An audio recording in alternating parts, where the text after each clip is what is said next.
Ah, let that sneeze set the tone for the whole part. What a train wreck. Yeah, I'm still trying to get this mini quest, whatever it's called, sub quest. I'm still trying to do this, and by this point, when I was recording this, I still didn't know that it wasn't going to work. So seriously, skip this part. There's nothing in it that's at all useful. I don't want to throw it out because I don't want any continuity errors. You know, I don't want people to just watch it and then suddenly I'm in a different spot, even though I've done that a few times already. Here I was just leaving because, oh yeah, I left because I thought maybe if I left and came back, all the people standing right in my way would leave. But, no. I guess that should have been my hint that I wasn't supposed to do it right now. There's a whole bunch of people standing in the way. But oh well. What a cruel joke.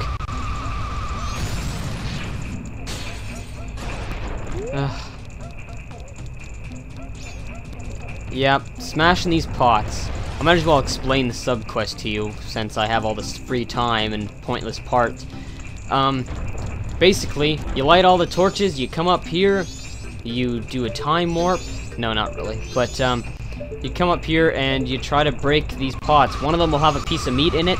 If you remember from earlier on in this playthrough, here's my time warp in a few seconds. If you remember from earlier on in this playthrough, there was a guy who was wearing a frog on his head, who was cold. You just bring the meat to him. But he's only there if it's winter, so don't come after you beat the boss. Because that's a waste of time. Okay, here's the time warp. Should be.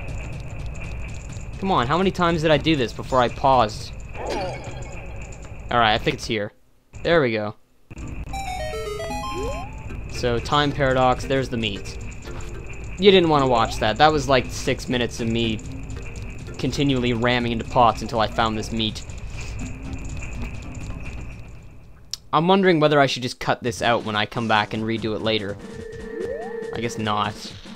I'm pretty sure the audio's out of sync now too, because I paused it. Anyway, so yeah, basically you just gotta break those pots, get this piece of meat. Don't do it at this time. You know, do it before beating Goat. But other than that, I did it correctly. Which makes me kinda angry. Yeah, the game audio is really out of sync. Just ignore it. Dun dun. Dun dun dun. I'm sad, because I should be more professional than this. Maybe one day I'll be a professional Let's Player, and people will come back and look at these and say, what happened? What happened? Also, try not to fall in the water here. You will immediately lose your meat. Not that it really matters, because whenever you're supposed to have the meat, this stuff's frozen, so you're not gonna fall in. If you know what I'm saying. Eh? Yeah. Yeah, you don't. I'm just kidding.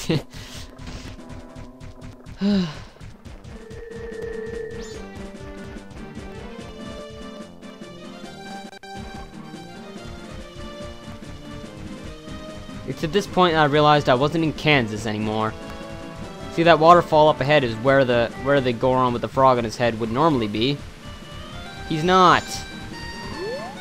Therein lies the problem, and here's me looking all around going, whoops. Huh. Yeah. I felt like quite the jackass. You can be guaranteed that I felt like quite the jackass. But anyway, now that you know how to get the meat, I won't have to explain it later, even though I would've.